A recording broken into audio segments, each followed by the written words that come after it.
Hey there! If you're looking for a fun and easy way to earn rewards, including cash and prizes, check out the link in the video description.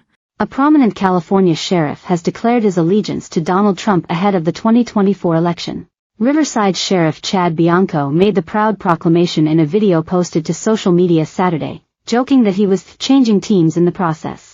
The comments from the top cop in the city set between LA and Palm Springs came days after the ex-president was convicted on 34 felony counts of falsifying business records, in what some contend was a hit job from the current administration. In turn, Bianco, a well-known conservative, conceded he liked some things state leaders doing, before casting disapproval on decisions involving crime and housing. The potential California governor said he was tired of such problems, before offering a tongue-in-cheek admission that consisted of him saying he thought putting a 77-year-old felon in the White House could be a good idea. Scroll down for video. "I think I am going to change teams," Bianco said. "I think they're onto something, but I don't think they're doing enough," he added of state leaders. Trump 2024, baby, let's save this country and make America great again. The statement came after the officer explained what he framed as a love affair between state leaders and criminals.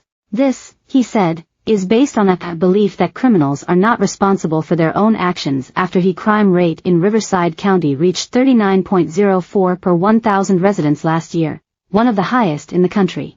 "They're a victim of society," Bianco continued, before citing a supposed belief sported by state leaders that criminals are not responsible for their own actions. "It's society's fault," he went on, speaking sarcastically. "It's business's fault. It's cops' fault. It might be my fault."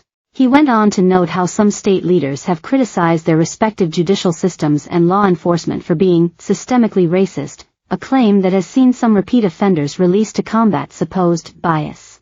"They've let them out," the sheriff continued, lamenting how leaders in California and Washington give criminals housing, money, and even drugs and alcohol now.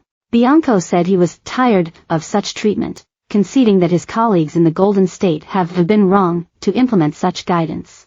The grizzled vet went on to claim that he has done all in his power over the past 3 decades to keep our community safe by arresting criminals and putting them in jail, but leaders at the state level have stood in his way. He lamented how these leaders and the once great state California have become somewhat pro-criminal in recent years, due to laws that have allowed violent offenders, by and large, to exploit the legal justice system.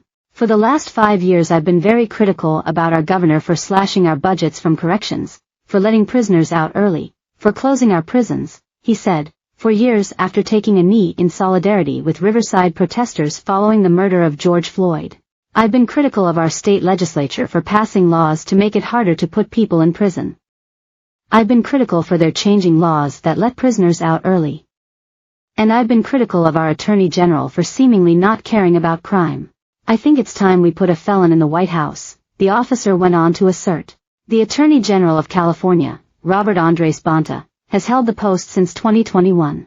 7 years before, California passed one of the state's biggest criminal justice reform measures in Proposition 47, to ensure that prison spending is focused on violent and serious offenses, and to maximize alternatives for non-serious, non-violent crime aside from stark sentencing.